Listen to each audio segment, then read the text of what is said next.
I would like to call the September 5th, 2017 Longmont City Council study session to order. Could we please start with a roll call? Mayor Coombs. Here. Council members Bagley. Christensen. Here. Finley. Here. Moore. Here. Peck. Here. Santos. Here. Mayor, you have a quorum. Okay, let's stand for a pledge of allegiance. I pledge allegiance to the flag of the United States of America and to the republic for which it stands, one nation under God, indivisible, with liberty and justice for all.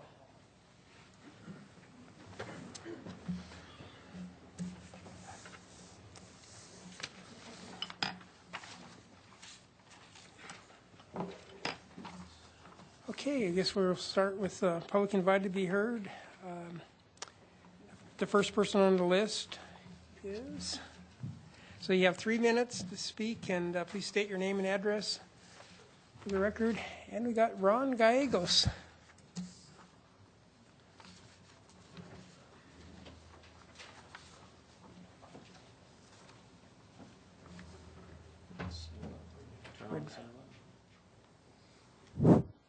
Ron Gallegos, 424 Kimbark. Good evening, Mayor and Council members. I'm here to speak about the Public Improvement Fund tonight, specifically in regards to the Civic Center rehab number of over $7 million. In my previous life, I was a mortgage broker, commercial and residential. So I had a number of folks with a number of interesting ideas coming at me. One of the ideas, especially that was intriguing, was a particular project that involved a lot of rehab money for an old building. Old buildings are sort of like old cars. We get sentimentally attached to them. And I've got an old Mercedes C280, but it's at its stage in its life that every time I take it in, it requires 500 here, 500 there, 700 there. So it's like a money pit. It's a losing proposition. I think we have the opportunity when we talk about looking at the rehab of this particular building to maybe looking outside the box. I've made publicly some declarations that maybe we should think about buying the old Kmart site and really using that site because it's almost 100,000 square feet, about 97, and that's in its current configuration. You could easily double or triple the space there. Adequate parking, both in terms of the parking in front for the public and a gated parking area that would be secure. I think it would lend itself to a facility where you could have not only municipal offices, but the police department could have a branch site there as well as a branch library. That would go a long ways to begin to diffuse the traffic congestion that's involved in downtown. But sometimes I think, and Brighton went through this exercise, is it good to try and rehab an old building or just build a new one? Their conclusion was to build a new one.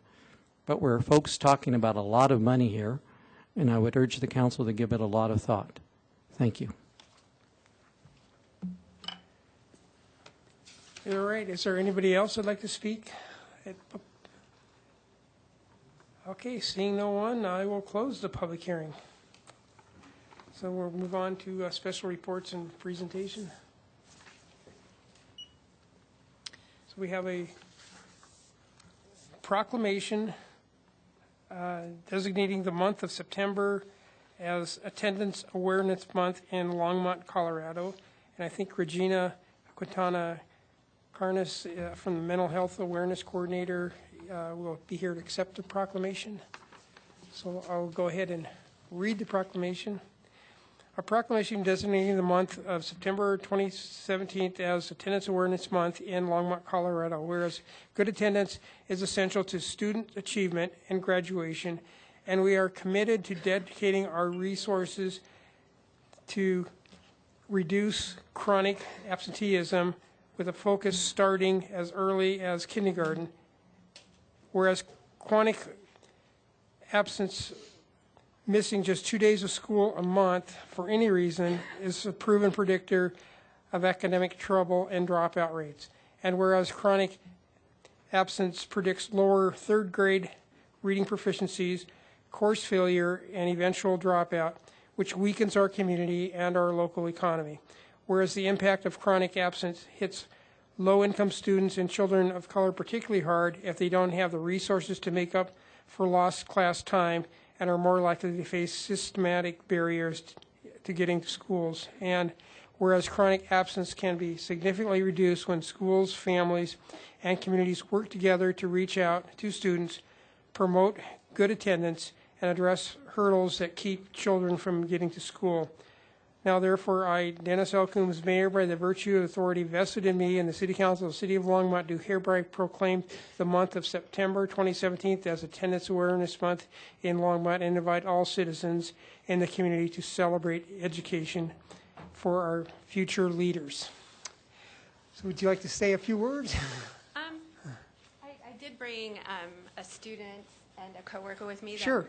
You wanted bet. to talk about the importance of attendance.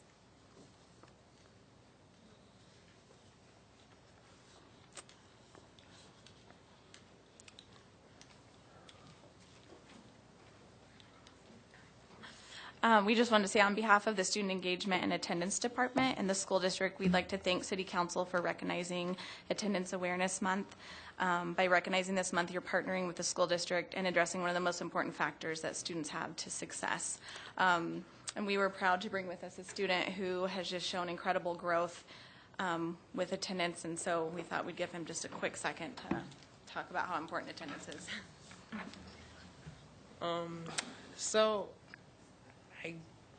So attendance is important because throughout going into freshman year, it was hard for me in 8th grade to get go to school and get caught up with my work, and so I had this person trying to get me bus passes to go to school early in the morning, and I don't know, it just didn't work out. So this I don't remember her name, but she was helping me and yeah, it never worked. But then I joined the Jumpstart, which is these lovely ladies, and the Jumpstart was really good. It got me a credit ahead, and then they had me in another program. It was called guided study at my home high school, and it was pretty much a cushion if I was late or didn't go for that period, and it was pretty good if I was late or anything. And then just trying to get to school, realizing that I have to get to school. I don't know, grew a lot because now I'm at the CDC taking college course classes, and now I'm in pre-calc, and yeah, I'm trying to work on my attendance, and my bigger classes are in are my first periods, so I'm really working on getting there on time. So, yeah. Thank you.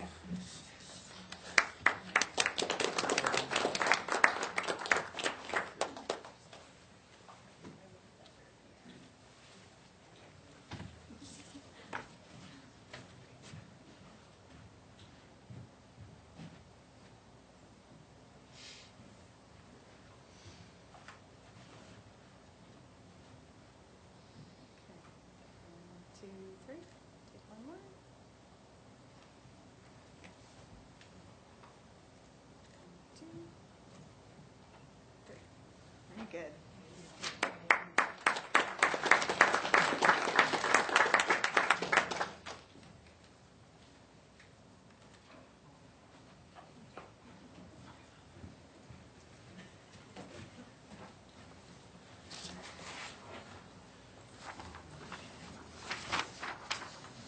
Okay, now I guess it's time to introduce our budget presentation.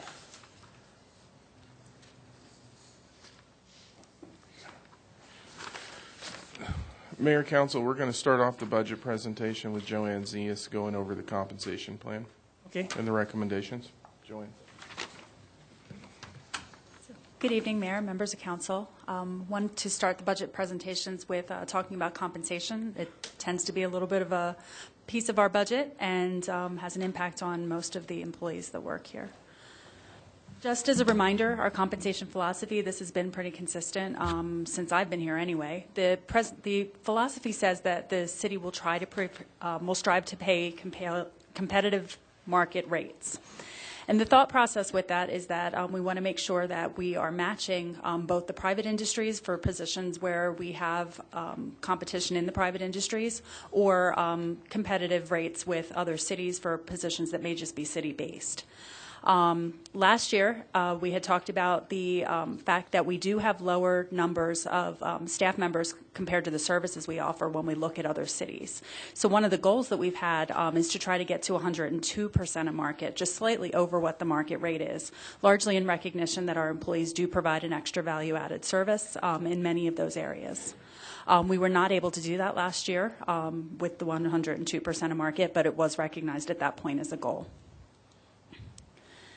Some compensation commitments that we had made to council as well as to the employees is that we would always take a look at what our market midpoint pay is, and look at other organizations and look at private industry to see what is that midpoint. We do look at each position on an individual basis, and we want to make sure that we're competitive, we're also fiscally responsible, and we're also sustainable with what we're presenting as a plan so that we can afford it on an ongoing basis. Relatively new, about 2 years old, is putting in some criteria to reward employees who are really going exceptionally above and beyond in their roles. So we had extraordinary performance that was added in 2016's budget. These are some salary sources that we use. These are relatively consistent year over year. We do try to hone them a little bit each year by making sure that we have the right subset of each one. We did this year take a look at, can we make it a little bit more streamlined to just the local area? And when we did that, we had a little bit of a challenge making that making the market comparison. So we did try to stick with these surveys. Some additional surveys that we use. Career Builder is relatively new. That's about 2 years old, and we do use validated government surveys in there. This is a little bit small, but what it says is that the survey results, when we take a look at it by job classification, we're finding that we are relatively competitive with our market and the salaries that we're paying. So the overall, when you look at the citywide compared to the market midpoints, we're almost right on the dot. We're 100.01%. And you do see some of those numbers slightly over, some of them slightly under when you get into the more specific categories. We have 3 recommendations for 2018 increases. What we're seeing in the market at large is that the average increase is running between 3 and 3.5%, but the average range increase is 1.7. So the first recommendation that we have is just to match the market. Since we're at 100.01, if the market's anticipating 1.7, then 1.7 is probably the number that we'd be looking to move our ranges. In addition, we are recommending that this year we go ahead and start to move towards that 102. We recommended doing half of that this year. So the second recommendation is that there's an additional 1% to move into that 101% for range. The third recommendation we have is largely based on that exceptional pay piece that we had. We've been allocating 1% of budget for exceptional pay. What we're finding is that as we're having conversations with directors and with departments, 1% of pay is very, very hard to be able to spread through with the exceptional performance that they're finding. So there's a recommendation to add an additional 1% to that pool. That would give departments 2% of budget to be able to allocate to those exceptional performers. Some additional recommendations, and these are more process. We would be looking at doing a lump sum bonus if somebody is at or above the market midpoint because of market fluctuations. We do find sometimes, because we are basing on market, that positions could decrease. And if they are decreasing on a regular basis, we do decrease the market. We wouldn't want somebody to bring that home in their take-home pay, but we also wouldn't want to keep increasing their pay in those situations. So what we would do is a lump sum in those cases, and that's consistent with past practice. The recommendation for that is 2.7%, and what that really does is just matches the range movement and also matches that additional 1% that we're recommending. If individuals are below market, consistent with prior years, we would allow increases of base pay of up to 5%, as long as that's not exceeding the market. Collective bargaining is already built into contracts, so these are what are agreed to provisions for collective bargaining in 2018.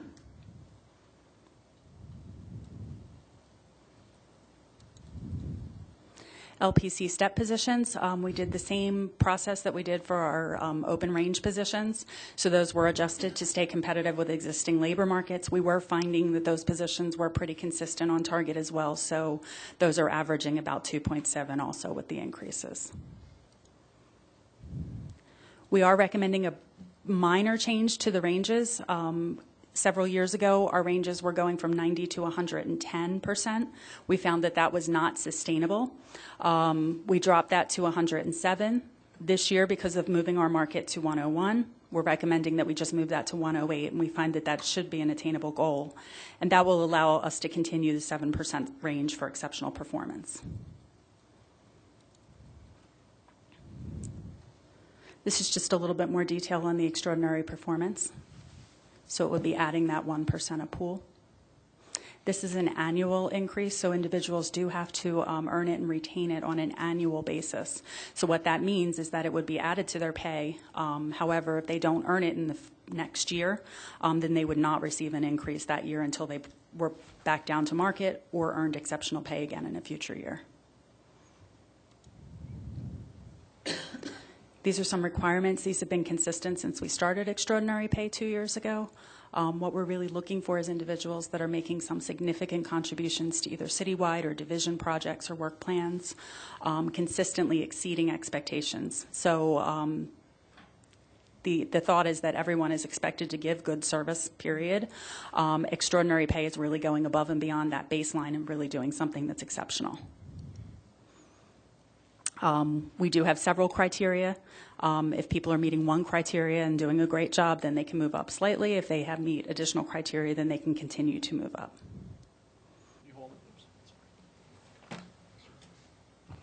Councilmember Bagley. Thank you, Mayor Coombs. Can you go back just one, please? Yes.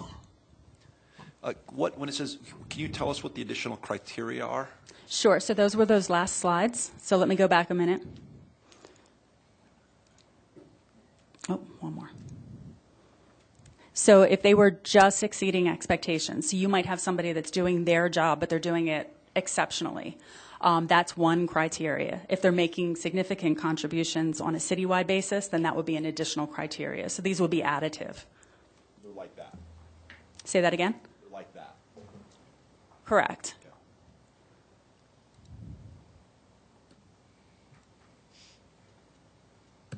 In the future, the target is still 102. We certainly don't feel that we should be recommending that this year, but given that the amount of individual work that people do and the staffing levels, we think 102 is probably still an appropriate target in the future. We also would like to incorporate additional data sources in our market review. We do plan next year to take a look with each department in regard to what is the market that we're using, what benchmark are we using, and is it correct? Sure. Councilmember Bagley. Thank you, Mayor Coombs. Can you go back one more slide? Yep.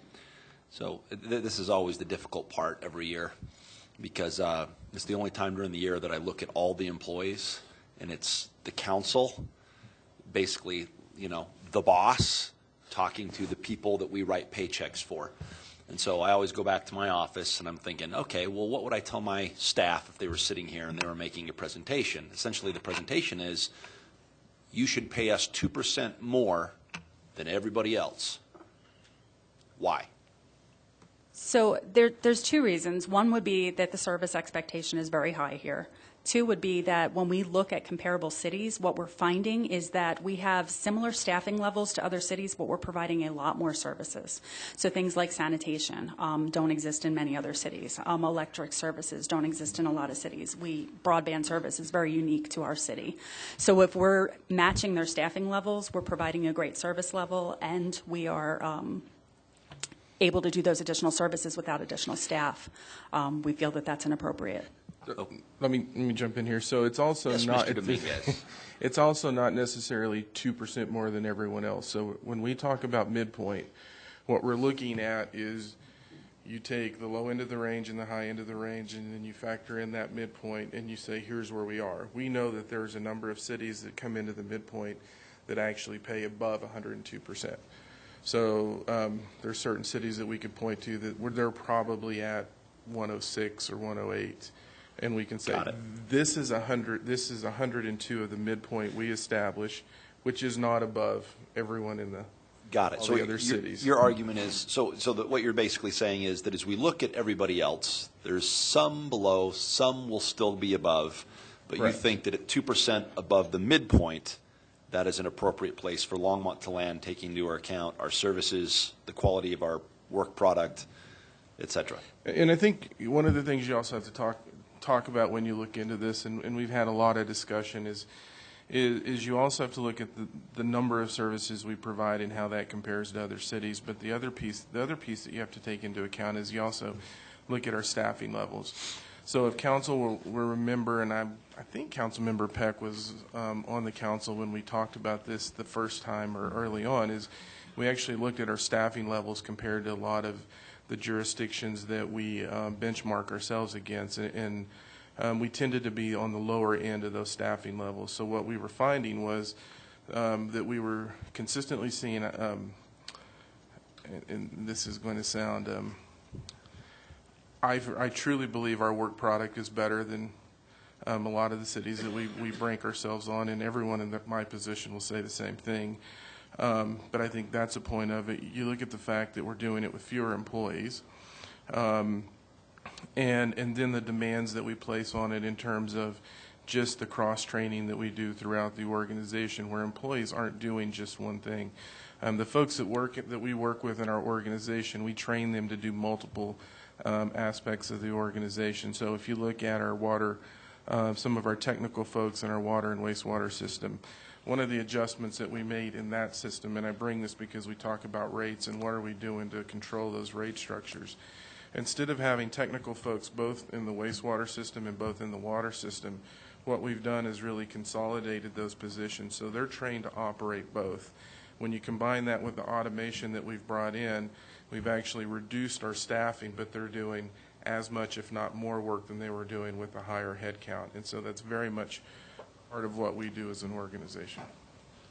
Okay, and just one last question. I just out of curiosity, how many people have quit this year from Longmont versus how many were let go? What was our turnover? Our turnover is actually it's a little over 4%, but we're not all the way through the year at this point. So I would expect at the end of the year we're probably going to hit about 7, maybe 8%. Okay, and that 4%, of that 4%, if you could break it down, how many were let go versus how many quit? We have very few terminations, so most of the time it is individuals that are leaving. Okay, fair enough. Thank you. So when you calculate a midpoint, is that calculation done as an average of the data or a median of the data? So it actually takes the salary ranges. It does not take actual salaries. Okay. And we take the midpoint of that directly. So we take the highest and the lowest and divide it by 2. Okay, thank you. Councilmember Santos? Thank you, Mayor Coons. With the 4%, are you also, is that 4%, does that also include retirements? Yes. Okay, thank you. Thanks for the clarification. Okay. Okay. So just to segue into benefits, I know Jim's going to talk about this a little bit more in detail. We do have Kaiser continuing our health care benefit next year. We got an increase of 5.5%. You may recall last year we had a flat rate for Kaiser. The average in the marketplace is 6.5. We probably would have hit that last year, except we did get a rate guarantee last year with the 0 increase. We are trending very well with Kaiser. Over the past 11 years, we're hitting 3.85% as an increase average. That's probably, I don't want to say half, it's probably a little bit more than half of what the market, but it's well below what the market is. And we've been able to manage that without any reduction in plan provisions. And actually last year, you may recall, we were able to add provisions even without having an increase. We added hearing aids and chiropractic care, which we did not have before. We also have had a minimal increase to our vision. They gave us a 4% increase, but they are going to hold that rate for 3 years. And we have no increase on our dental and our other benefit plans. So looking relatively positive in the benefits side. And with that, I'm going to turn it over to Jim for some more detail. Excuse me. Councilmember Peck. Thank you. You mentioned that there was no change in the dental, but when I was going through the budget, I noticed that in 2017 and 2018, there's no provision for dental provided. Is that because we don't know what it is at this point, or that we aren't going to? I think Jim's going to answer that. Mayor Coombs, members of council, we are budgeting that all out of one line item now. We had separated a couple of years ago because we had a separate dental trust fund when we were self-insured for dental. So since we're no longer self-insured, we pay that all out of the health benefit fund. So we tied that all into one line item in the budget. And so you see no expense on dental anymore. Okay. I think if it only says health on that line item, it really should be health and dental. That is now being paid out of one line item into the health benefit trust fund. Okay, thank you for that. Well, dental is part of health. You know, if you don't have a good dental thing, you can't have good health. So. It's not the same thing. So we're not making any adjustments to those other benefits in terms of ending a coverage. We're continuing that as we have in previous years. Councilmember Christensen? Is Kaiser still providing some form of hearing coverage? Yes, they are. We added that last year, and we will continue that this year. Okay.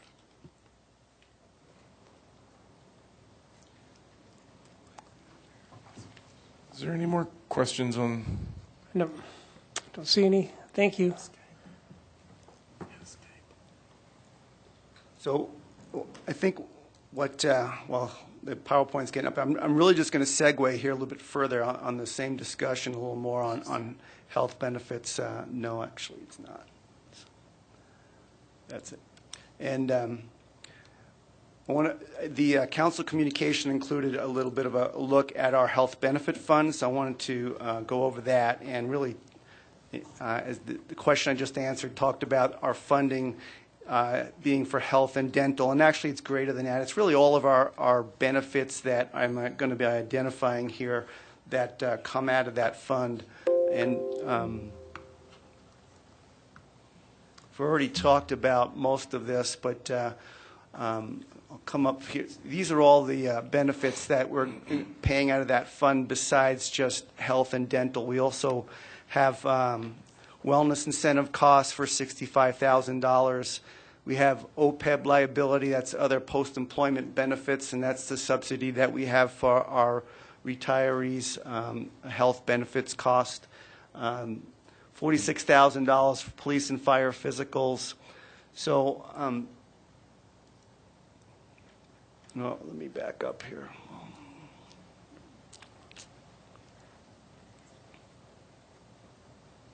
Go over there. Yeah.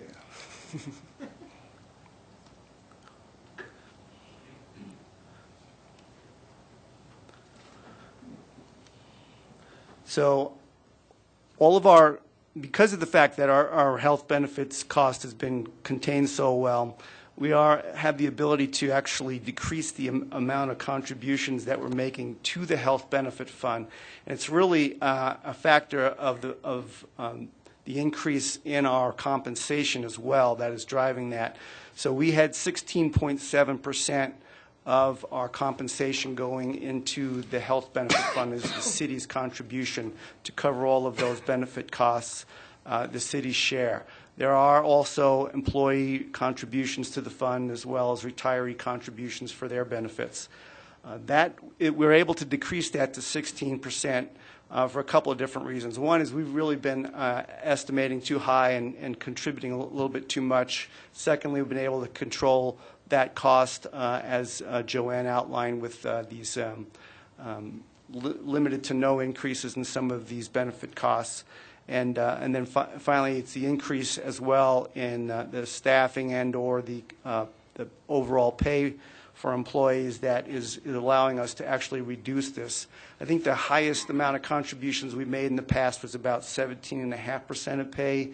We're able to reduce it to 16%, and then if you look at the pro forma that are included within the council communication in attachment A, you'll see that, in fact, we are projecting that we'll still have a bit of an operating surplus in 2018 as a result of this level of funding, and so we will be ending up with a fund balance at the end of this year of over $7 million, and we will be maintaining that level a little bit higher, a couple $100,000, possibly higher, at the end of 2018. So we're able to get by this, and as in turn, it's going to have an impact that I'll bring up a little bit here in a few more minutes on the pension fund as well. So moving away from the health benefits now and begin to talk about our defined benefit plans. And first, I want to talk about our two old hire police and fire plans. These two plans are closed plans. They have each have 10 or less participants now, all retirees or beneficiaries. No, there are no actives left in either one of these funds. In recent years, both of these plans had a surplus in their balance, and basically all their liabilities were covered with the assets in place. In the last year, in 2016's results, or actually 15's results that were measured at the beginning of 16, was the first time in a few years that the police plan had an unfunded liability. The old hire fire plan has a negative unfunded liability, meaning it has a surplus. Again, now at the beginning of 17, we just received these results last month. We find that the old hire fire plan is well funded at 110.8%. The police plan dropped a little bit to 89.7%. This is all a factor of we make the contributions that are required when they are required if we do have an unfunded liability, and it really is a factor of the investment returns and the mortality for the participants. And actually, since the police plan was measured at the beginning of the year, there is a loss in one of the numbers. So that will actually have an impact going forward for that unfunded liability to the positive. So the general employees retirement plan, we talked about this each year. It has had an unfunded liability since the market decline in 2008. I think we began to measure that unfunded liability in 2009. It's required us to do some increases in our contributions over time. We also made some changes in the funding policy for this plan that were decided about a year ago, which would change the amortization period to a closed 30-year period. The impact of that was an increase in cost, but it does also make it so that we're actually able to amortize that unfunded liability over a decreasing amount of time instead of a rolling 30-year period, which is what we were looking at in the past. So in turn, it does sometimes will require us at times to have potential contribution increase requirements. It also depends, again, as I said before, on our investment performance. So far this year, the plans have performed well. We've still got a ways to go, though, till the end of the year. The goal for each of these three plans is try to get them all to full funding, and it's for a couple of different reasons. One is that we can't do retiree benefit increases unless the plan is in a surplus. That's a table law. We're not allowed to increase a multiple-year fiscal obligation without a vote of the citizens unless it's fully funded. And a retirement plan, a defined benefit retirement plan, is considered just that. And so unless that plan is over 100% funded, there can't be increases to retiree benefits. And that's because we do not have a cost of living factor built into our retirement plans, which is a good thing from the city's perspective, and it's why we're well funded as a public plan. From the retirees' perspective, they won't get an increase unless we're in a position where we're over 100% funded. So I say we're well funded. Our actuary always tells us we're very well funded for public plans, and comparatively we are. If you've seen other percentages, if you see para and different percentages nationwide, they're nowhere near 90% funding. But I think our goal should be to get us to 100% so that we can, and beyond, so that we can ensure all those benefits are going to be paid in the long run, and maybe even be able to do some increases to those retirees' benefits, which haven't really been done since like 2009. So our funding policy that I explained before, it increased our contribution requirement at the end of last year from 11.77 to 11.9%. And then the actual impact of the 2016 results began 2017 with an unfunded liability of $12.7 million, moving us to 91.8% funded. And our contribution requirement from there rose from 11.9% to 12.3% of compensation. That's employee and employer contributions. We do have, in the actuarial world, what we do is when there are losses, we turn around and we smooth those over 5 years.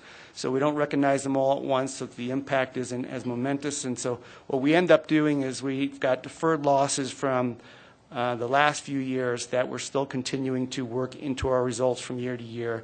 And that, in turn, has increased our contribution requirement as well. Our General Employees Retirement Plan was historically fully funded until 2008. And again, as I mentioned already about the benefit impact about not being fully funded. And so our recommendation and our attempt is to continue to try to move this over time to be full funded. So the proposed budget does include an increase in the city's contribution requirement from 7.2% of compensation to 7.7%. We are not recommending an increase in the employee contribution requirement, which is at 5.8%, and that actually is for what we call Tier 1 employees, which is previous to 2012, I believe. Tier 2 employees are since that time. The benefits are a little bit reduced for Tier 2 employees. They have a contribution requirement 1 full percentage point less than so it's 4.8% compared to the amount for the Tier 1 employees. So it's actually a blended percentage. It's getting closer to somewhere in between there, probably, let's say, 5.3%. So our overall contribution will be close to 13% in 2018, which is in excess of what that requirement was out of the last actuarial study. Reason why we're not recommending an increase for the employees is that this 0.5% increase in the city's contribution is actually not quite offsetting the 0.7% increase in the health benefit plan. So in a sense, the city's contribution towards these two benefits, we're netting actually a reduction of 0.2% compared to, in turn, we decided not to ask the employees to contribute an increased amount from their end of things, at least not in 2018's budget. And the estimated city cost impact in 2018 for this increase of 0.5% is about $230,000, and about 50% of that is from the general fund. I think that's right. Any other questions on the retirement plans or any benefits that we covered to this point? Councilmember Peck. Thank you. The other thing that I noticed in going through the budget was that there was no leave expense. Does that also come out of the same type of fund that the dental does? Is that part of a health fund? No employee leave for Mayor 2017? Coombs, Councilmember Peck. So employee leave is, so we budget employees' compensation in full in the salary and wages line item. So the whole 2,080 hours for an employee is budgeted that cost in that line item. And the actual cost for leave, when someone actually does incur leave, is charged to that leave line item. It doesn't have a budget to it, but it's more than covered because of the fact that the salary and wages is budgeted in the other line item. So there's no reason. It's hard to estimate the leave. You don't know who's going to take it, where it is. Across all of our different budget services. So instead, we just budget the full amount in the salary and wages. Okay. I understood that. It's just that if anybody looks at that budget and they see nothing there, it looks as though we are no longer going to fund it for 2017, 2018. So thanks for that explanation. I was just curious, how many municipalities in Colorado have defined benefit plans versus don't have them? You know, do a lot of cities now have more like, you know, the equivalent of a 401k plan with employer matching amounts, or are we unique, or are there a lot of cities like us that have defined? I was just curious. Well, Mayor Coombs, I would say we're not totally unique, but more of the entities or cities in Colorado are going or have gone the 401k type route than defined benefit anymore. I think it's in the minority. There are entities that are participating in para, so that's happening at both municipal and county levels, as well as statewide. So they're in defined benefit plans. We're unique because there's not a lot of cities that operate their own defined benefit plan necessarily, or not as many, but there are still some. But you're right, we are in the minority there. Okay, thank you. Moving away from benefits and compensation, and we're going to be talking about the CIP now. We have a number of staff that are here to present on that. I'm going to begin by talking about the Public Improvement Fund, and then turn it over to Teresa, and I think she's going to introduce other folks that will be taking the lead on covering some of the major projects within the 2018-2022 CIP. We've talked to you earlier this year about the Public Improvement Fund, and we did talk in particular about the Civic Center project and the needs, the increase in the cost of that project and the impact it would have on the Public Improvement Fund. We made some changes in March or April of this year that the council approved, where we increased that cost for the Civic Center project, and in turn deferred some of the costs that were already budgeted for the Civic Center into future years, and to include it as part of the proposed bond that we talked about in beginning last year in the CIP process, and have talked about a few times since then. So the bond issue that funds the Quail Campus and Roosevelt Park projects will pay off in May of 2019. So last year we proposed a $26.5 million bond that we would propose to issue in 2019 to fund the infrastructure repair and replacement projects. So that actually, it would be schemed so that it would begin to have its payments made in 2020, our first full year without any payments from the prior bond. But we could begin to initiate those projects in 2019, assuming we went to sale during 19. So the changes that we've had between last year's CIP and this year's CIP is we increased the Civic Center rehabilitation project by $2.4 million for the repairs that were deferred earlier this year. We changed the scope and cost of some of the golf projects that were originally scoped for that proposed bond. They decreased by $348,000. We proposed the bond to be increased to $28.58 million, again, still scheduled for 2019, but again, now for this larger amount than the $26.5 million that we were talking about last year. So that in turn changed our debt service estimates, as well as we are now, since we're a little bit closer to 2019, we're using a little bit more aggressive or less conservative interest rate, if you will. And so that in turn has an impact on our future debt service payments that we have worked into this 5-year CIP. So the debt service changes from last year's estimate of $2.075 million a year to now this year we're estimating at $2.23 million a year, again beginning in 2020. So these are the projects that have no change on them. These are the same projects and same dollar amounts that we brought to you in the 2017 to 21 CIP.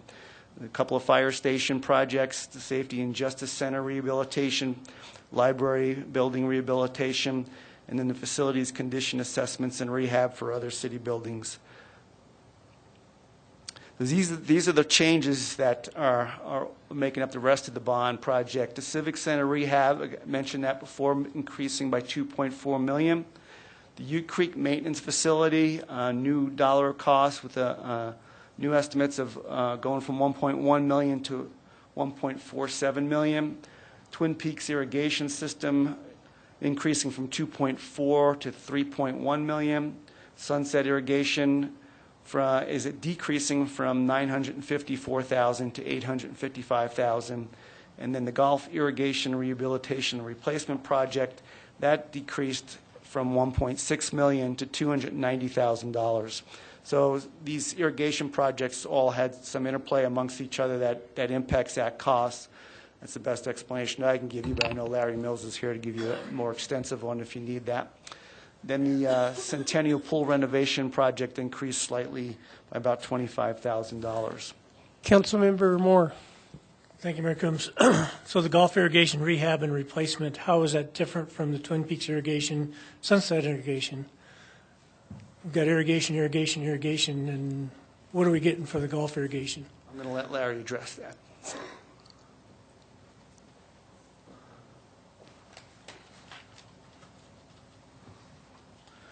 Mayor Coombs, council members, Larry Mills, Golf Operations Manager. If I understand your question correctly, you're asking about the difference between the Twin Peaks irrigation system, the Sunset irrigation system, and the golf irrigation rehab and replacement. Is that correct?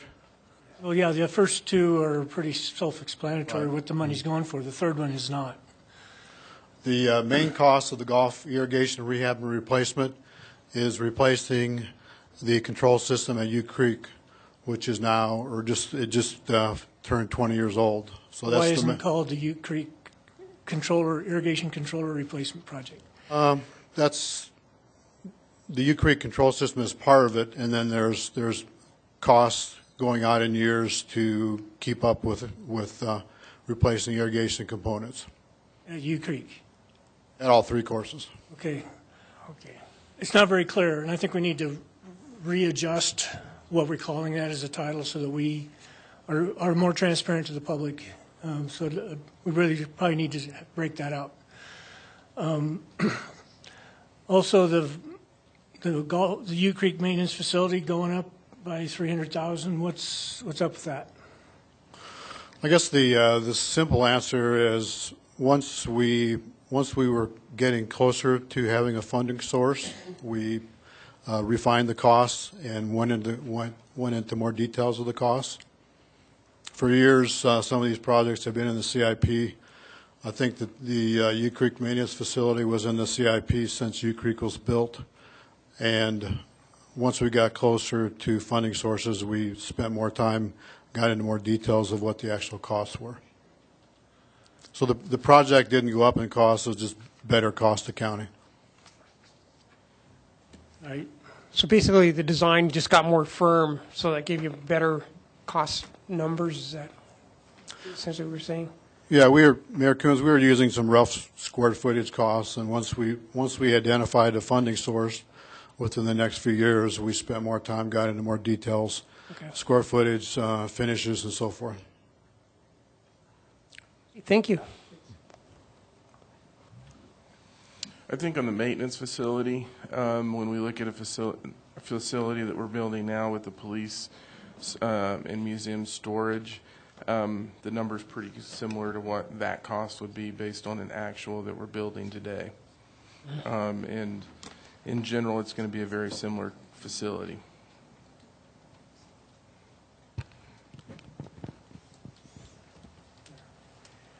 Councilmember Christensen. Hi. For the Civic Center rehabilitation, that's about it's almost a 30% raise. Is that because we decided that we found out there were so many more structural problems with the garage, or the materials went up, or the labor went up? What was the cause of that? I know it's partly the delay, but. Looking back here, Public Works, no, he doesn't. Oh, there's Jeff. Okay. But yeah, this is based on the changes to the project that we brought to you earlier this year. So what's being deferred into 2019 is projects that were already budgeted to be done with dollars that were already budgeted. But I'll let Jeff explain to you, because it's because of the new cost that came up this year for this building. And I'll let Jeff get into the details. One more question, though. On page 17, you have something called Community Services Specialized Equipment, which is $2 million over 4 years.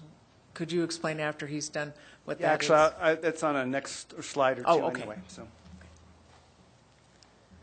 Mayor, Council, this is Jeff Cedar. I'm the CIP and Facilities Manager. So if I understand the question correctly, the cost increase for civic center is what you're asking? Yes, because it's pretty substantial, and I'd just like to refresh my mind about why. The original cost estimates had no inclusion for repairs to the slab. At the time, the structure was deemed to be minimal in repairs, so the additional cost is to make repairs to that slab. Okay, that explains it, because that's huge. Okay, thank you.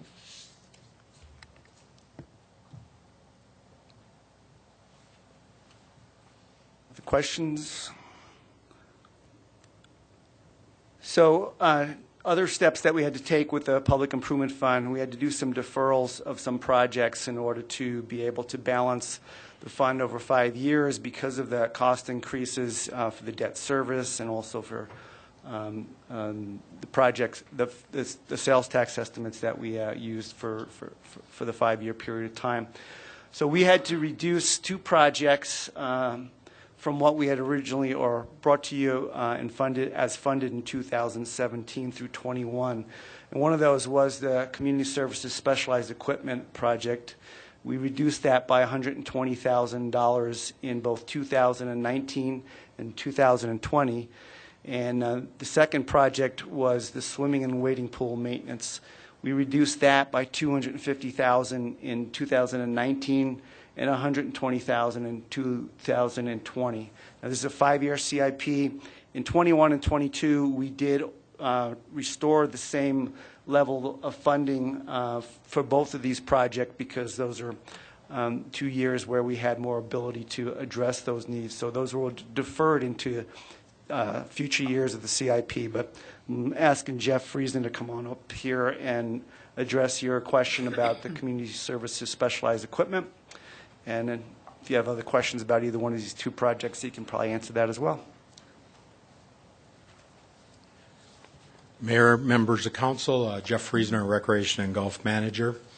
The Community Services Specialized Equipment is our replacement CIP that replaces equipment specific to our service to customers, and that has a wide range of things from our department. From examples are window blinds at the library, tables and chairs at the senior center. In recreation, that replaces all of our fitness equipment and those sorts of things.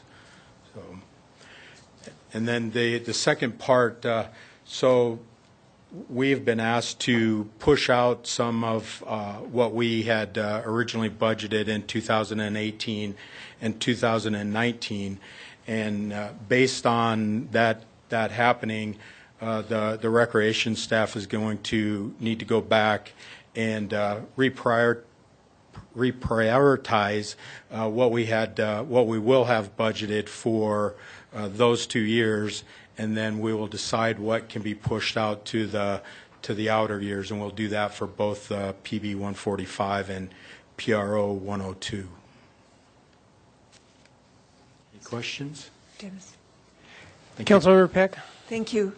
You know, in none of this budgeting do I see the Roosevelt Ice Rink. Am I missing that somewhere, or have we not gotten any kind of estimates for that? Is that not going to be in the budget? That's actually included in this year's budget. In the 2017? The repair of the slab that we had the issue. Yeah, I think you want to give them an update on that. So we're doing that in this budget. In 2017, okay. Yes, we're in the process of finalizing the bid agreement The contractors have from September 11th through September 29th to get the work done, and that will allow the ice rink to start being put up shortly after the 1st of October, which is about our normal time, and we have every intention, based on what we know tonight, to open up in mid-November like we usually do. Perfect, thank you. Thank you.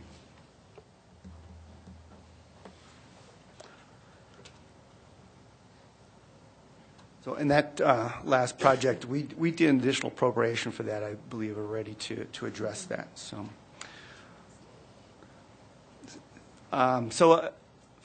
final comment here, again, just to repeat that the bond issue would need to go on the proposed ballot for November of 18 in order to continue to stay on schedule to begin to address these projects in 2019. I think as well, I wanted to make a couple other points. One is that, there's a number of projects that are unfunded. When you look through the CIP and the Public Improvement Fund, the staff did bring forward earlier in the last month or two, I think in July, David Starnes brought forward the First and Main project, and the funding for that was targeted to somehow come from the Public Improvement Fund, so it's shown as an unfunded project, I believe, out of the Public Improvement Fund. We have been able to address that partially, at least, and it would be a budget amendment. It's not really actually going to be part of the 2018 budget, but last year, with the sale of the cheese importers, we were able to generate about $950,000, some of which has been spent, but we were using that towards the museum storage facility. We also, in turn, since the public buildings community investment fee was ended in early May or so of 2016, there are a number of projects or permits that were still subject to that fee that have continued to come in over the last year or more since that fee was terminated that we did not budget for. And so we have dollars in the Public Building Community Investment Fee Fund that are available, but they're available for limited use because of the fact that those are tied for only for projects that are tied to growth. And so a lot of the Public Improvement Fund projects are not necessarily tied to growth, and so a lot of them are dealing with rehabilitation, replacement, roofs, things like that. But the museum storage facility and the police evidence project actually does qualify for that. And so what we're proposing, instead of using what we have is about $900,000 left from the project for the sale of the cheese importers, we're proposing to not utilize that for the museum and police building project, but instead use the Public Buildings Community Investment Fee Fund for that purpose. It's dollars that are available from 16 and 17, so it really would take an additional appropriation, a CIP amendment probably to allow for that. Frees up $900,000 that staff was thinking would naturally, with the cheese importers, where's that? At First and Main. So that maybe that might be a logical use of those funds to go towards that project. That's $900,000. I believe over time we were needing over $4 million, right, Sean, for that project. So that's just the first step, I guess, in trying to get that funded. But that would be a recommendation, which you don't see that in the proposed 2018 budget because it really isn't a part of that budget. So I think we're going to move into the other aspects of the CIP, so I'm going to turn it over to Teresa from here. Good evening, Mayor Coombs and council members. Teresa Malloy, Budget Manager. And as Jim had mentioned, we do have several staff here this evening who are going to give you updates on our projects in our proposed 2018 to 2022 CIP. Before they come up here, I did have just a few overview slides to give you the big picture of our CIP. And these were included in the council communication. They're also included in the CIP document. And so this basically shows the full 5 years, the costs for the full 5 years by category of projects. And as you can see, transportation over these upcoming 5 years is the largest costs at $55 million. And then that's followed by parks, recreation, and open space, and then public buildings and facilities, and finally water. Those are our top 4 categories that have the highest cost over the 5-year period. This is a slide that just shows that same 5-year period, but by year. 2018, 2019 are both around 60 million, and then that tapers off as we move into 2020 and beyond. And this final slide I have for you this evening is the same format you just saw in the slide 2 slides ago, only this is just what's included in our 2018 budget alone, not the full 5 years. And so again, transportation at $11.7 million is has the highest costs, followed by water, and then drainage, and finally parks, recreation, and open space. So those are the top 4 in just 2018.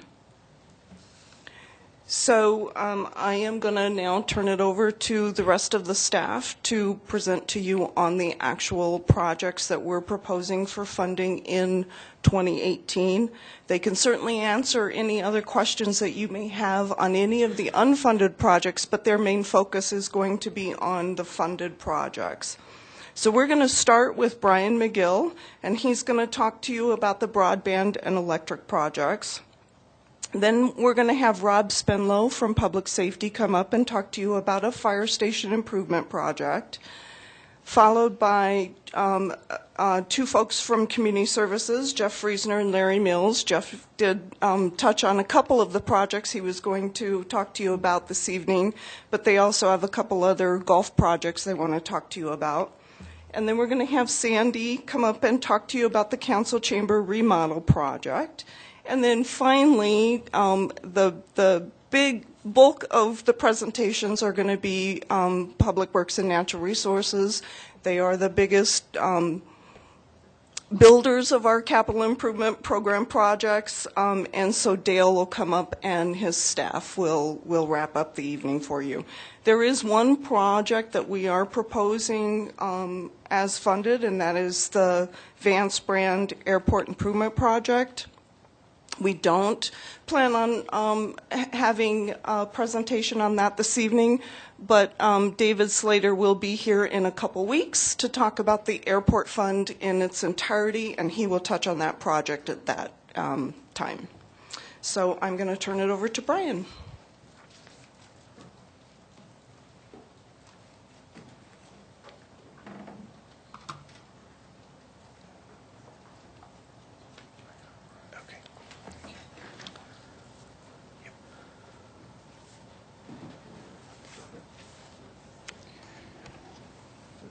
Okay. Good evening, Mayor Coombs, members of council. Brian McGill, utility rate analyst for Longmont Power and Communications. I'm here tonight to present LPC's portion of the proposed 2018 to 22 CIP budget. And so I'm going to start off by showing an overall summary of LPC's 5-year CIP budget, which includes the electric and broadband utilities, as well as the Electric Community Investment Fee Fund. For the most part, our CIP budgets consist of the same projects every year, and this holds true for this 5-year CIP plan as well. As you can see, the electric utility has proposed CIP budget of $3.5 million for 2018, and this is made up of the same 6 projects we have every year, which are the electric feeder underground conversion, substation upgrades, electric system reliability improvements, street lighting program, advanced metering, and electric aid to construction. The broadband utility proposed budget of $1.7 million consists of 2 projects, broadband aid to construction and broadband fiber construction and installations. And the electric community investment fee proposed budget of $1.3 million for next year is also made up of 2 projects, and those are the electric system capacity increases and the substation expansion. And the substation expansion project is the major project we would like to discuss in further detail tonight. And so the electric substation project is the expansion required at our electric substations as a result of new growth and redevelopment throughout LPC service territory. And the $1 million included in the 2018 proposed CIP budget will be used to purchase an additional substation transformer. And in the past several years, we have shown this as an unfunded amount. However, with the predicted load forecast and the known development occurring in the southwest and southeast areas of the city, we have decided that this is the time to fund this project. And so, depending on customer requirements, the additional transformer could be needed at the County Line substation, the Fordham substation, or the Rogers Road substation. And the plan is to continue monitoring load data at these substations as well as the pricing for an additional substation transformer to determine if the transformer will go under contract in late 2018 with a delivery sometime in mid to late 2019. However, if it is determined that the need is not there yet, then this funding will just be carried over into 2019. And that's all I had. Thank you. If there's any questions or comments at this time. I don't see any, so thank you very much. Thank you.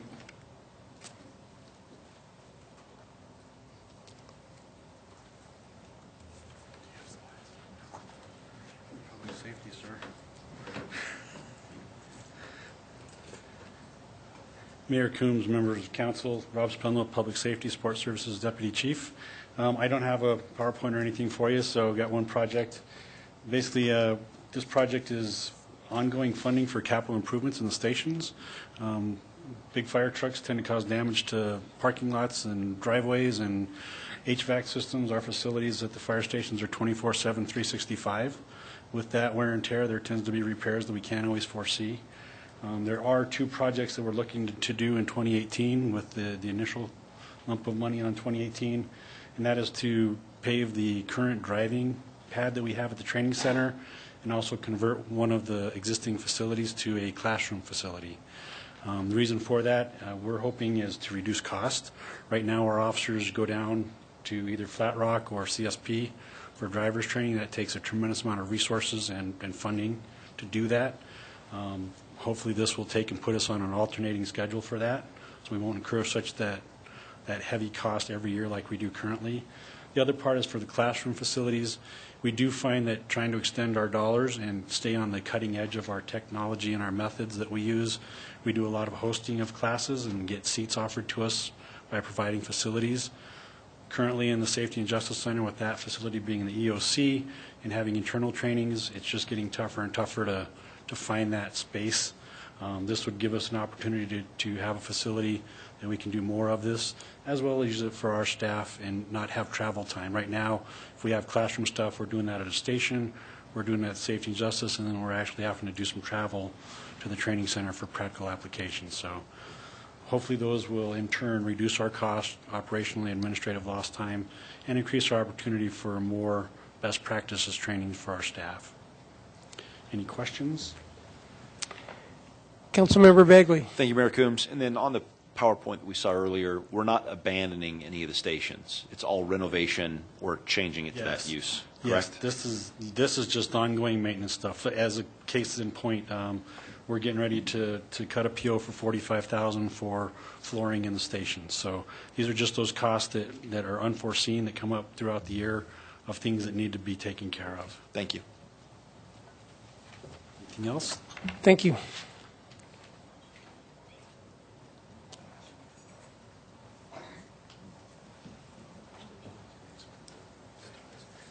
Mayor, members of council, Jeff Friesner, Recreation Golf Manager.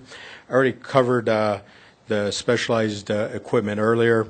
PRO 102 is much the same thing except specific to swimming pools. With the 4 facilities we have, we tried to do a replacement schedule for those facilities, and it includes the replacement of water slides, repair to water slides, resurfacing pool tanks, replacing concrete decks. For this next year, we plan on replacing a portion of the concrete deck at the rec center, the diving board stand at Centennial Pool, and do significant water slide repairs over at Sunset Pool. Any questions? Councilmember Bagley. Thank you, Mayor Coombs. First of all, this is the kind of presentation on budget we like. Clear, concise, just rocked it. Home run. I guess my question is, what is the one thing that keeps going through my mind is we're talking about pool, rec center, all that kind of stuff, and we're talking about capital improvements to the building and the 2019 expiration of the current Quail Creek or Quail Crossing bond. What's staff thinking when you guys go back? What's staff thinking about the rec center, about the new pool, ice rink? Is it like, oh my gosh, please don't let Bagley or anyone else bring up this project again? That's what we all say. Yeah. Harold says that, I don't. Yes.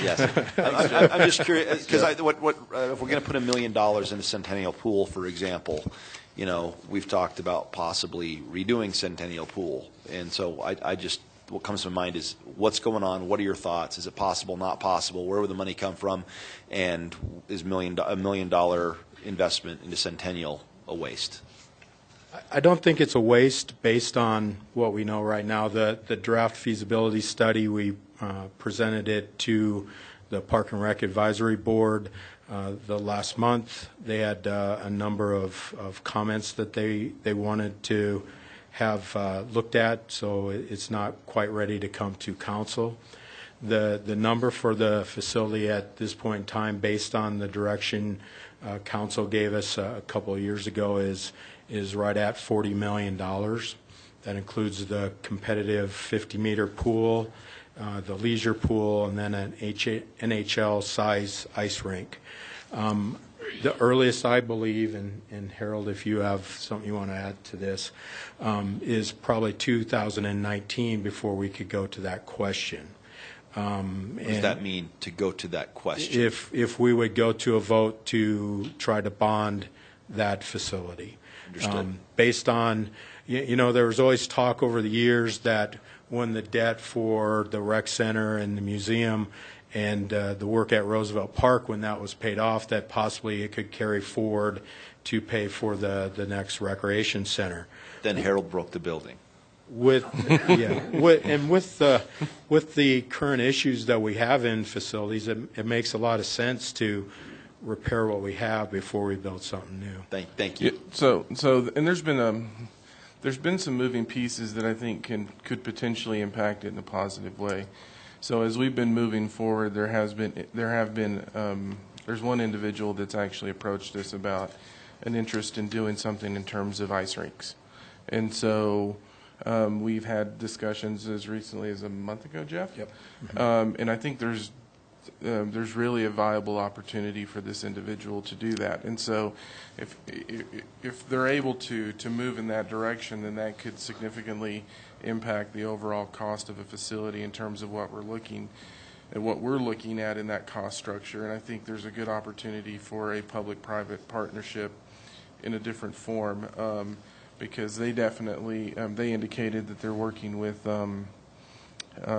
large national companies in terms of meeting the demand that exists in this area. The other thing that the individual had that we don't have is connections to existing teams that are struggling to find space. And so on that world, in terms of the ice, it may actually be easier for them to do it because they can bring players and teams, which brings revenue that can support that structure.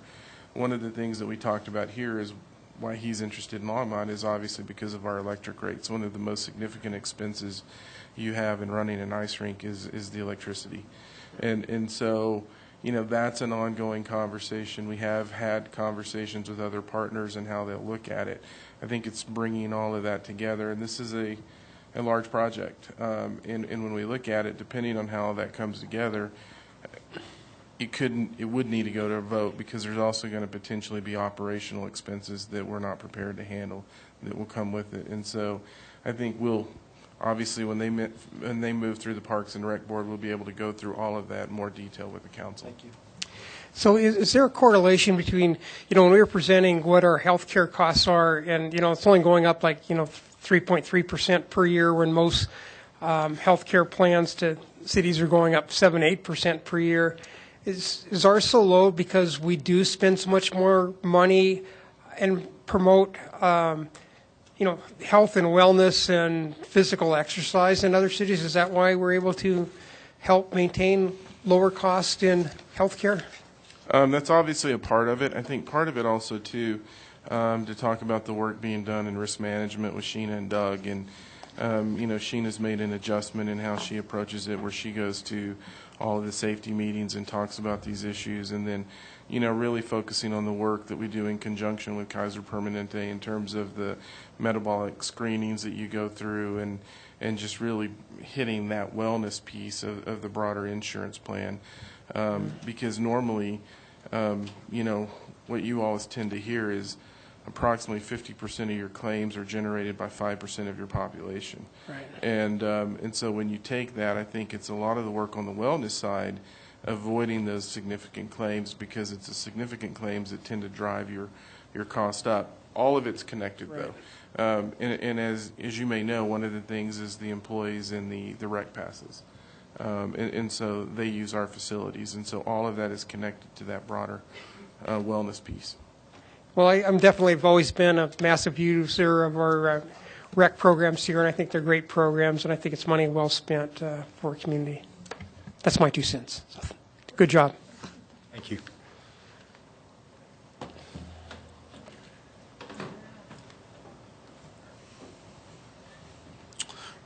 Mayor Coombs, council members, Larry Mills, Golf Operations Manager again. We're proposing 2 CIP projects to be funded in the Golf Fund. PRO 169, Cart Path Improvements, $60,600. PRO 191, Golf Buildings Rehab, $154,500 for a total of $215,100. PRO 169 is basically our hard surface rehab program. It includes new paths, repairs to existing paths, sidewalks, ADA compliance, that sort of thing. PRO 191, building rehab, includes clubhouse interior repairs, clubhouse remodeling, furniture replacement, et cetera. We're trying to make the clubhouse more marketable both to the golfers and for outside events. So those are 2 projects proposed. I'd be happy to answer any questions. I tried to be very brief and concise. Okay. So I'm going to ask, one of the things that we talked to council about is, you've obviously seen that we put some golf projects in the bond, the potential bond that we've talked about in 2018. And one of the things that we said is that as we're moving in that direction, we also realized that the golf fund, there's work that we need to do internally. And we made the dynamic pricing adjustment. And what are you hearing in terms of the potential additional revenue of the courses? Through August, our revenue is up over 7%, and our rounds are up over 9% over last year. So it's a combination of good weather, increased marketing, and dynamic pricing. Okay. And so we are seeing that performance increase, and we're going to continue working as a group to generate additional revenue. And that's part of the project that he talked about, is because we've also talked about the more marketable you make the facility, you also have the ability to generate other income during the winter. So this dynamic pricing, is that kind of like that time and use? So if it's really high demand, there are higher prices, and low demand, you try to fill the slots with lower golf rounds? Yeah, that's exactly right. Okay, thank you. Basically, they're training anybody that golfs to look at the website, because that's where you're going to find it. And You know, what I can tell you anecdotally is we're seeing a lot of folks, part of it may be because of Thorn Creek being under construction, but I know I'm seeing a lot of new faces when I get the chance to go out there. Councilmember Peck?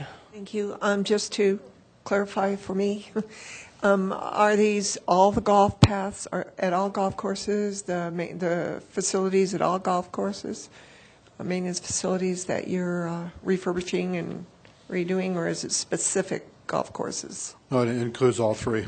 Okay, thanks. Right.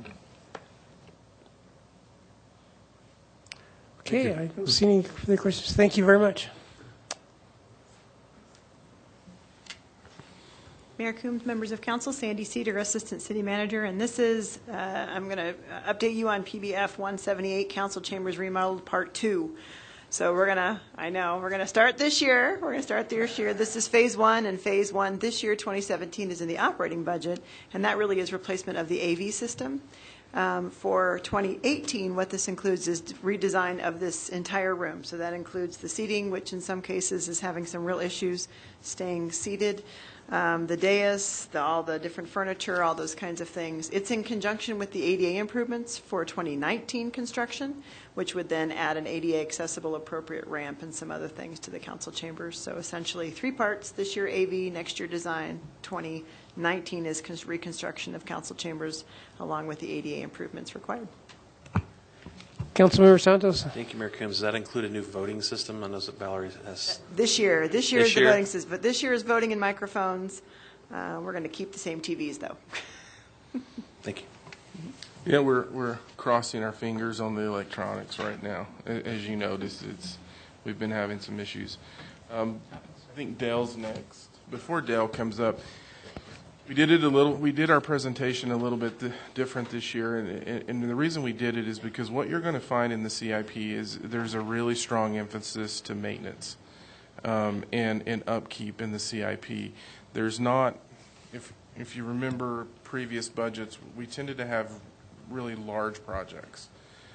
This is really more focused on that maintenance and upkeep of the facilities and staying on top of it. You know, a lot of times you see in the CIP, you see $1.4 million for air conditions.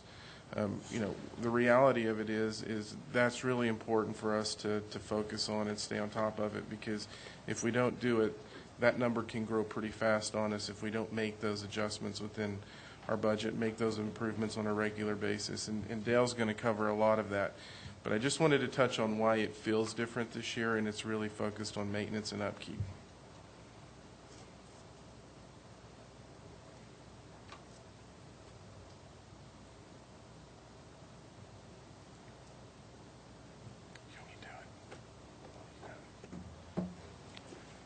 Mayor Combs and members of council, I'm Dale Rademacher, General Manager of Public Works and Natural Resources. And as Harold mentioned, we're not... Councilmember Peck, did you still have a question? No. Okay. Go ahead. Sorry. Sorry. It threw off my whole timing on this now. I was going to say we're not real sexy, but we are necessary. So, you know, Public Works is really sort of the bread and butter of what it takes to run a city, along with my colleague Tom, and of course Community Services and Public Safety. But it's very capital intensive. I always advise folks that unlike the general fund, which is very labor intensive, these enterprise funds are very capital intensive. And so the capital program for PWNR for 2018 is about $52.7 million. And the important thing is that's not including about $35.5 million for Windy Gap. Of course, that's shown as unfunded right now in your capital program, pending the outcome from the Windy Gap bond this November. So if the bond passes in November, then the capital program will be about $88 million. So I'm just going to do a brief overview. There's about 53 projects. I am not going to go through every single one of those, unless, of course, you want me to.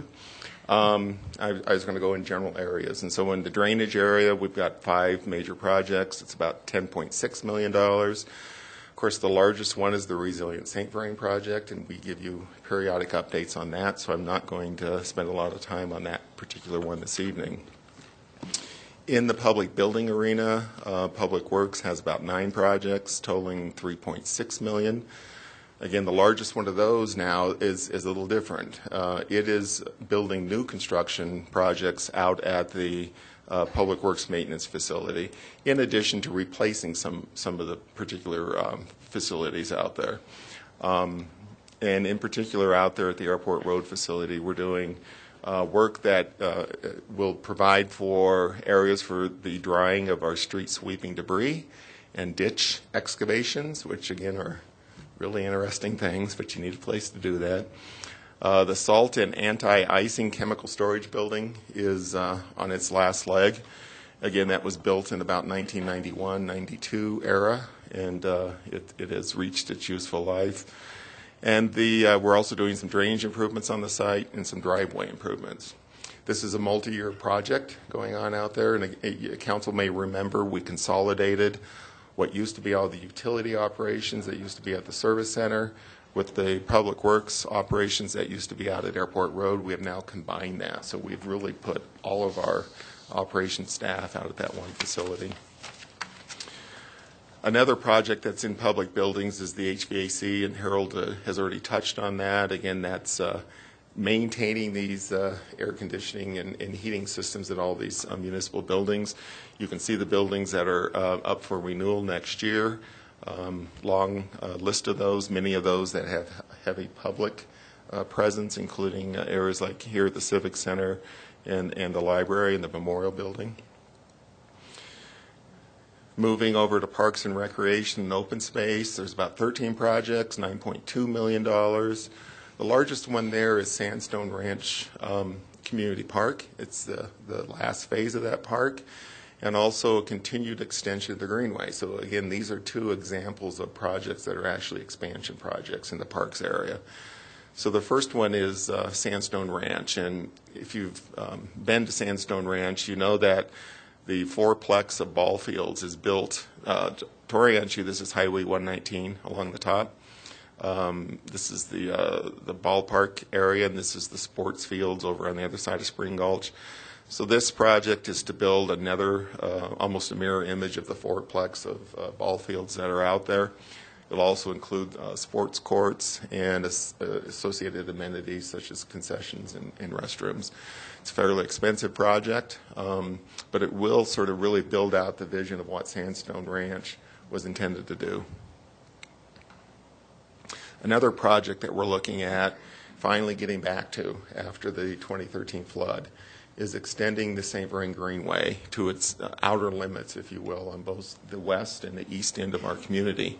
So Phase 12 will take the trail from Golden Ponds, where it ends today, to the west on the north side of the St. Vrain Creek, out to Airport Road. It'll go under the bridge at Airport Road, and then it will go up along the west side of Airport Road, right adjacent to it's the Zweck farm that the county is currently buying as open space in the future. And then the county picks it up going west from Airport Road out to the Pelopons area. And so this is really a collaboration between the city and the county to hook up those 2 trail systems. I think the long-term vision is that we will ultimately look to get a trail all the way to the Lions area, so that you'll be able to have a trail system that you can enjoy for those of you that like to bike and get out on trails.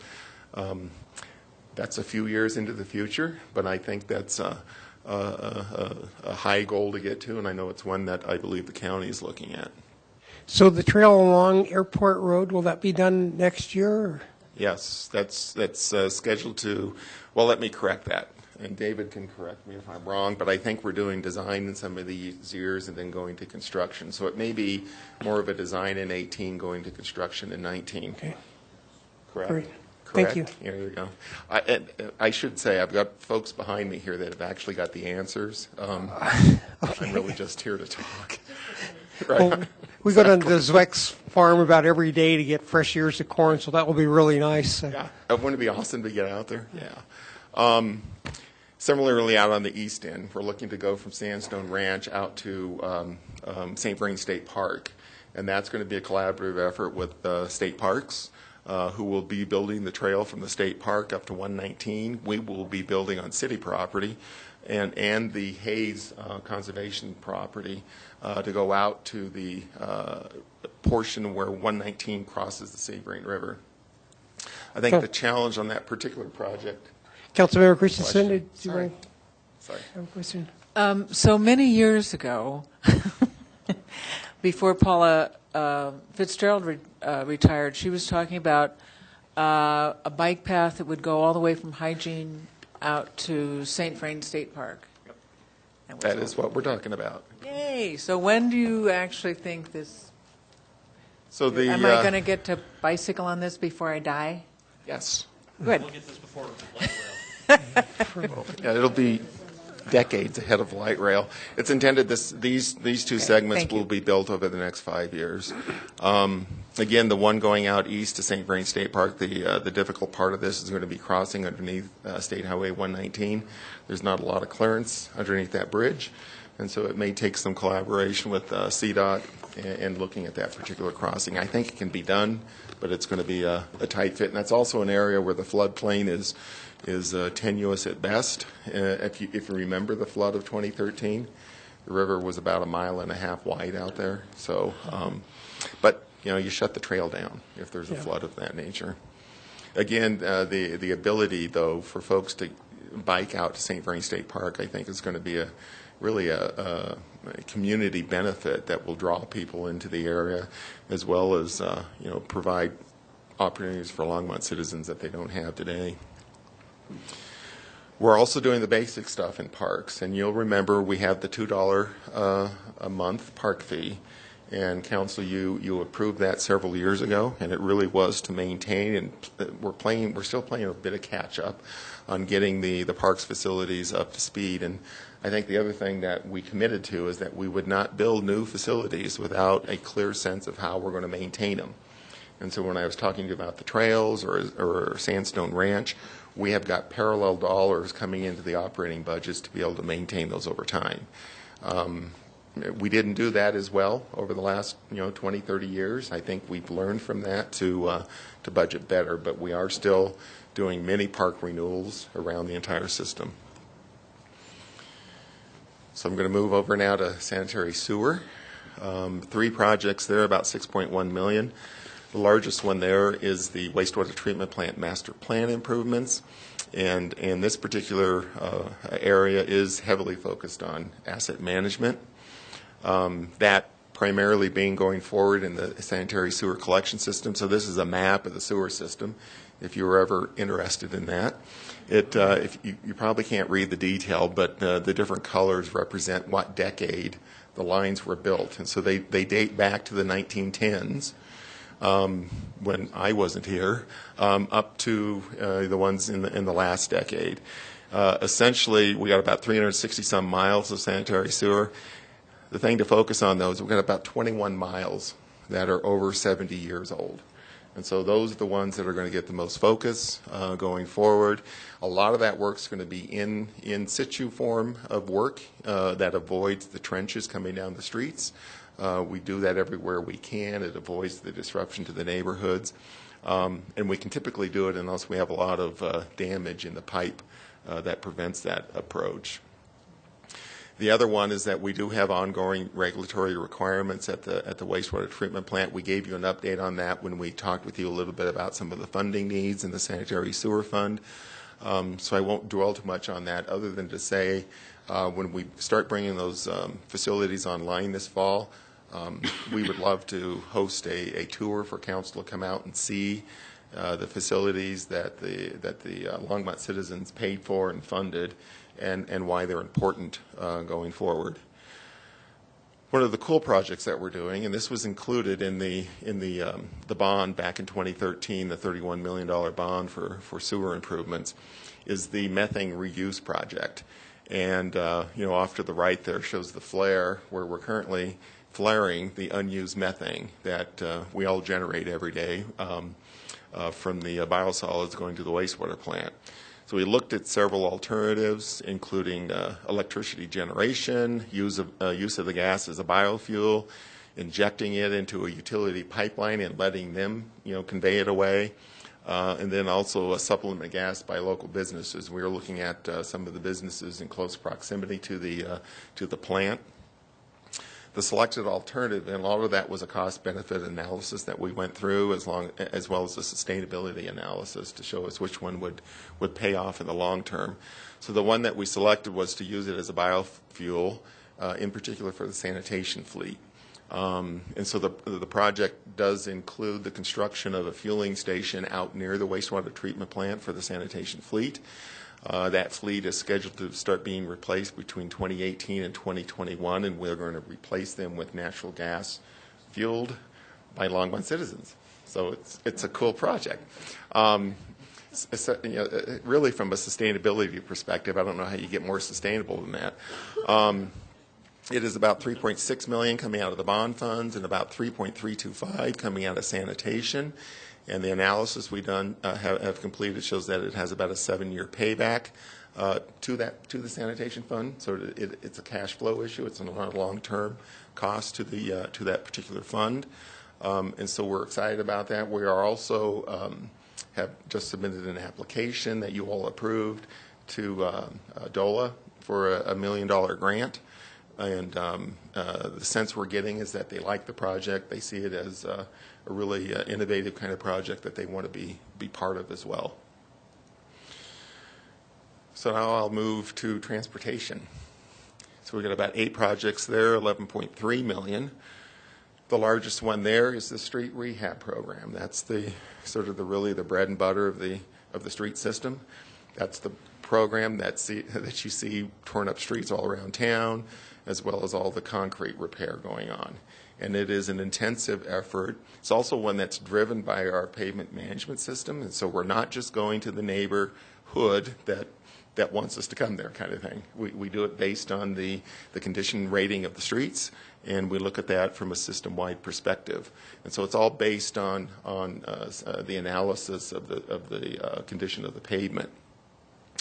We are also implementing the roadway master plan that we brought to you a couple of years ago. I believe it was in 2014. And that's looking at capacity and safety improvements. And if you've driven around town lately, you know there's some congestion on a few roads. Primarily it's on Ken Pratt Boulevard and it's on Hover. And those are 2 of the roadways that were shown as in need for capacity improvements going forward. And so some of those are starting out, and I'll talk about those in detail a little bit here. We did also take the overall transportation CIP to the Transportation Advisory Board. They reviewed it, and they did recommend approval to the council. And so on streets, again, we got about 342 center lane miles. That translates to over 700 some lane miles, if you will. The effort that we try to do here is to repair the street at the right time. And what I mean by that is if you catch a pavement deterioration at the right point, you can do things like a chip seal. Now, if you miss that point and you're off by a couple of years, then you're into an overlay project, and it goes up in a magnitude of cost to do that. You miss that point, then you're into a complete reconstruction. And that's incredibly expensive and something Longmont nor probably anyone can afford to do, which is why staying focused on our use of our street sales tax is going to be important going forward. Again, we have, I think, made huge headway since the mid-1980s when the street sales tax was first approved by Longmont voters in keeping our streets in pretty good condition. And I don't know if we're in the right balance. I guess that's for council to decide, but I sort of believe you can spend too much or you can spend too little. And so I think for our condition, we believe we're keeping the rating level pretty constant as we go through the years. And so we're not overspending in a way that would be inappropriate, but I don't think we're underspending right now. But it's balanced. And things that keep that in balance are things like the price of oil and the price of asphalt and those things. And so if we see huge swings in that, that's when you're going to have an impact on your street program. The other thing we're looking at is our pavement management program. So we thought we'd show a picture of Main Street before and after. I hope you all have had a chance to drive Main Street, and I think that in tandem with the 2 alleyways that we've done on either side of Main have hopefully created a more inviting, more welcoming, at least from a public infrastructure perspective for downtown. You know, it's always going to be difficult when you've got a state highway going right through the downtown of your city, and it's a 4-lane highway on either side of your city. But I think Longmont's, again, striking that balance of trying to move the traffic at a slow enough speed that is still welcoming to pedestrians in the area. Just want to talk real quickly on some of the bridge projects that are in the CIP. Ones we have coming up. Well, let me step back. The Pratt Street bridge should be going out to bid, or where did Nick go? He's left. Is it out to bid? Going to bid? They're putting it together back in July. So the bids are going out on that, so you should see construction getting underway this fall. Out on Pratt, that's going to take about a year. It's going to be similar to the Main Street project. We're going to try to keep the bridge open, the road open, as we build the new one. Next up is going to be the Boston Avenue Bridge, and that's, as you know, that's up there near where Left Hand Brewery has its business. It's another major construction on the St. Vrain Creek that will not pass the 100-year flood. Then following that is Hover Road. And there we've got choices. We can either replace and expand the Hover Street Bridge, or we can do the bypass, the side channel. And I think staff talked with you a little bit about that with the pending annexations out in that area, where we have worked with those property owners to hopefully move the bypass project forward. That then we will not have to replace the Hover Street Bridge, but we will still have to build another crossing of Hover Street. And gee, we got a picture of Sunset Bridge.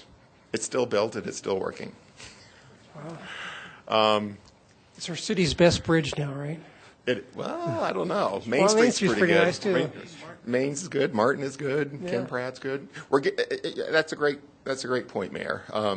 I think we're making huge progress. It's not out of our sight to soon have a day where every bridge in Longmont will pass the 100-year flood coming down the St. Vrain, and few communities, I would dare to say, can say that. So we could make a coffee table book out of Longmont bridges. Bridges. Could be a book. Yeah. So these are some of the projects that came out of our roadway master plan. I've hit on several of them. So one key one, though, is still this Boston Avenue Railroad crossing. We've really got to get that done in order for Boston Avenue to be a continuous roadway from Martin out to 75th. That's the long-term vision. That's intended to remove traffic from 3rd Avenue from residential neighborhoods that frankly don't want that kind of traffic coming through their neighborhood. Another particular project is out here on the 3rd Avenue Bridge replacement, and that's really a deck replacement. We did 2 of the lanes a couple of years ago. I think we need to do the eastbound lanes coming up. So these are 2 widening projects on Ken Pratt Boulevard. And what's interesting about these is they're not that long. And so on Ken Pratt, you'll remember we just did a widening project coming from about Main Street to South Pratt Parkway, where we have 3-lane cross sections in both directions, a full 3 lanes.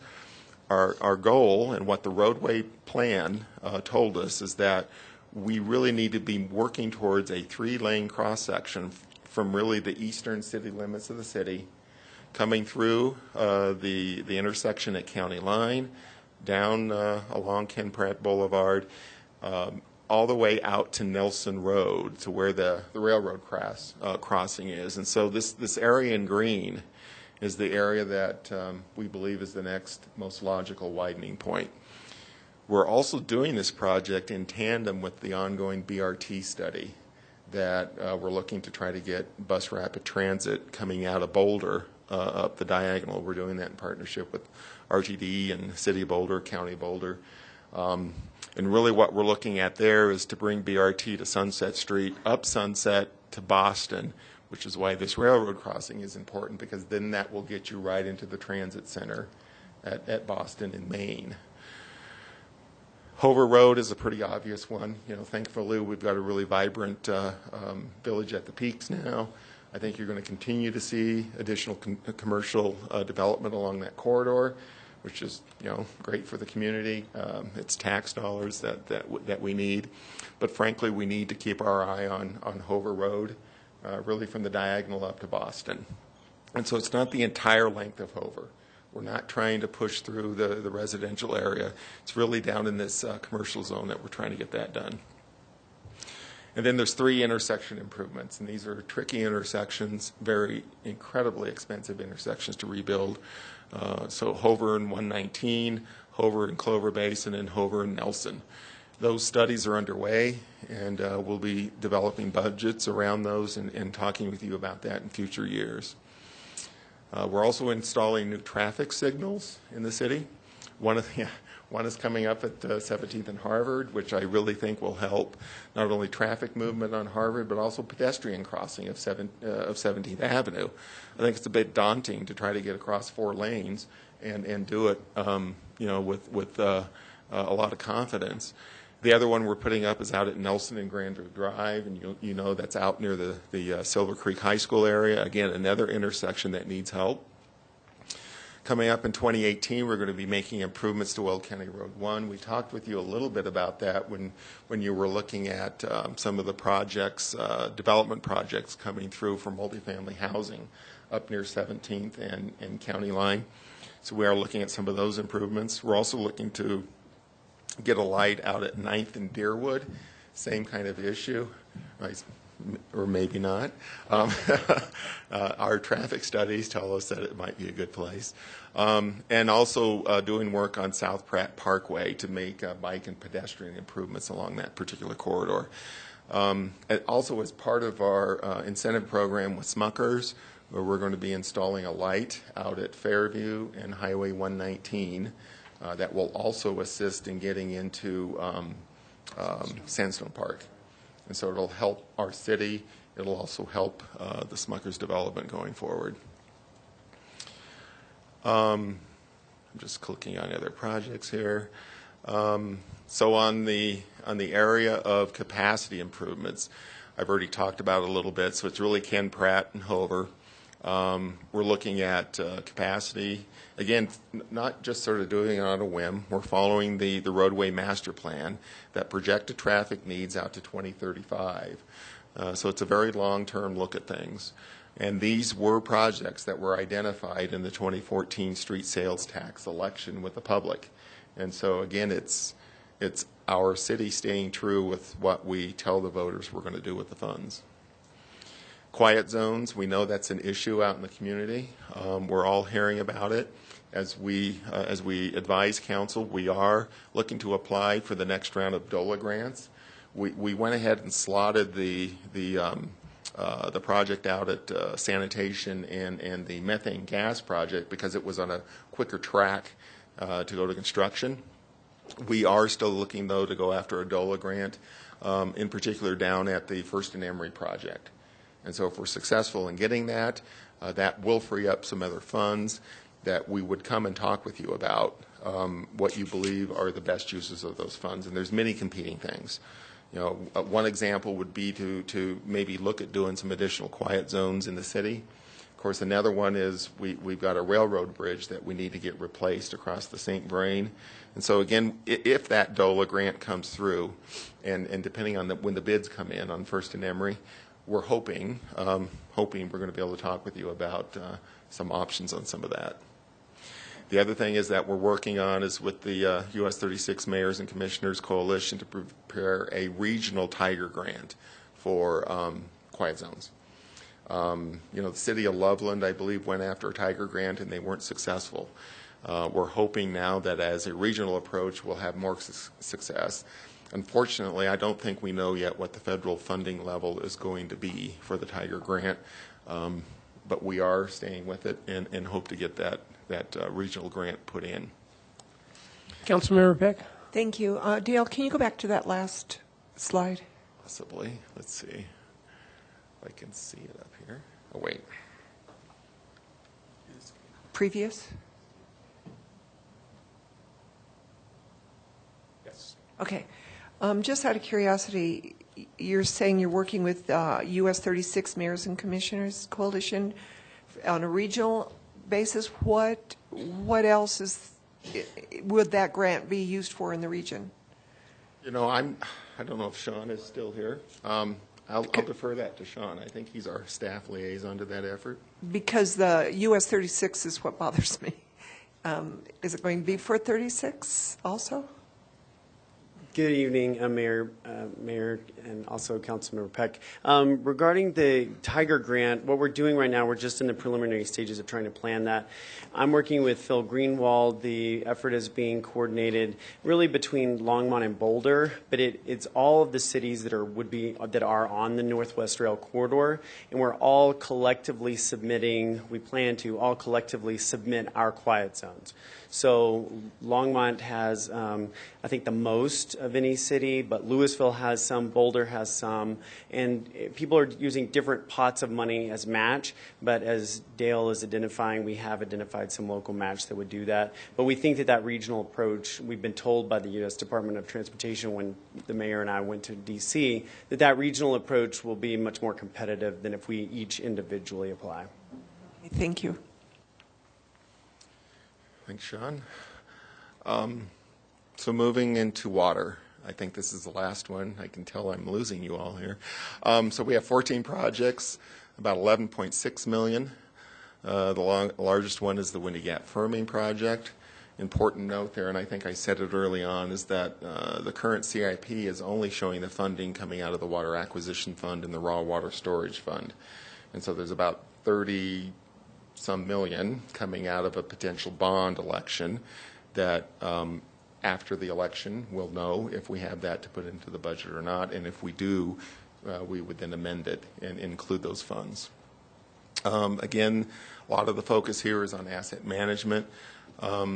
This is a chart that one of our water engineers put together, and what he's doing here is he's tracking the funding that the city has been putting in to replacing deteriorated water lines across the city.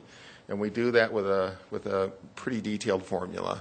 We look at loss rates, we look at the cost of capitalization versus the annualized cost of that, and we try to then time the replacements, looking at both the type of pipe and the age of the pipe. And you can see how those expenses have been going over the years. We've been pretty constant in this $500,000 coming up, and you'll see here we're starting to climb. What's a little concerning is this blue line is what we could be faced with going forward. But I don't want to scare everybody. There's potential in here that it won't be this bad because we are not differentiating, I believe, enough between an iron pipe, like a cast iron pipe, and a ductile iron pipe versus PVC. And I'm hoping PVC will last longer. But this really is a 50-year to 100-year replacement program. And, you know, even PVC, I don't think you can go much over 100 and count on it to be reliable every day. I think, I don't know about you, but it seems to me on the news, at least once a week, I see a large water break somewhere, and it's blowing up streets and flooding properties. And we're really doing everything we can to not have that be our condition here. But it is expensive. And as we go forward, I do believe that this is going to continue to climb. I think we're going to get up into the $2 million a year spending rate, and then I'm hopeful that that will be sufficient to carry us.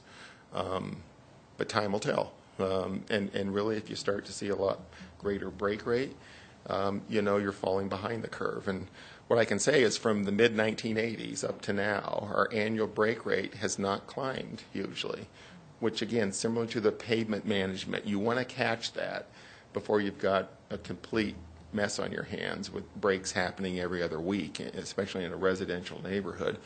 And so I think we've done a pretty good job on that, but I think it's important to know that looking into the longer future, those could be bigger costs. And then I thought I'd just show you, again, this is our north pipeline, and so this is one of the primary water supply facilities that we have. And this here is cribbing that we installed as staff, not me, but our operations staff, back in the late 1980s. And we were very frugal back then because we used old telephone poles or electric poles from Tom. I think he sold them to us at a really low rate. Trying to keep his rates down. Frankly, they're rotting out. And so we're going to have to replace it. We're probably going to install a gabion wall, similar to what you see up at Button Rock when you go up to the, PVC. No, it's steel. This is a steel line built in the 1940s. We're also doing some strategic repairs on different parts of that line because, again, it is a key line that we need to keep in service. And so it's an interesting project. Some of the stuff may have to be helicoptered in to get it in there. So, again, I'd invite council, if you ever want to come up and see an interesting project, come up to the North Pipeline project. I've walked that whole pipeline from Lyons all the way up. It's an interesting walk. It is. Yeah. And for the life of me, I don't know how they built it sometimes. When I walk in different stretches of that. Of course, they caught me on camera, too, when I went by the... Did you walk by this area there? Yeah. Yeah. Don't jump. Don't jump hard. You might break the pipe. So with that, questions, anything else I can have our staff answer that I can't? Well, I'd just like to comment on a great job you guys did on the new seal coat on Mountain View Avenue. That was done really well. Coming along. No complaints from the neighbors. You said when it was going to be done, and you did it with the least amount of interruption to traffic, and it was a job well done. So thank you. Thank you, Mayor. The staff that we have working on it's Alden Jenkins and Tom Caparella and some of our new younger engineers. They are incredibly sharp and talented, and so our future's in good hands with really talented folks. Not one rock. I drove down it. One pebble, not one. Yeah, it was good. Beautiful job. Thank you. Oh, I checked. Should we take a 5-minute break? I think we're done. Is there anything you needed? Are we done? Jim just wants to make a quick comment. Okay. All right, we'll just let... Mayor Coombs, members of council, just some final comments. I just wanted to remind you that if there's anything that you see in the budget that you want us to cover in one of our upcoming presentations, give me an email or Teresa and we'll get it onto the schedule. Okay. Next week we'll not have a lot of budget items on the agenda since it's a regular meeting. We'll be doing a overview of or summary of the general fund and the public safety fund. So a bigger night would be on the 19th, and so we'll try to schedule any other issues on the 19th and any other follow-up on the 26th. So, but if you see anything that's missing from the schedule, you want to hear about something that we haven't pointed out that's going to be presented to you, let us know, and we'll make sure we schedule that. Okay, otherwise, we're finished tonight. So. All right. Well, thank you. Good job. Now it's time for mayor and council comments. Comments? Okay. City manager, any comments? No comments, Mayor, Council. City attorney, any comments? No comments, Mayor. Okay, this meeting is adjourned.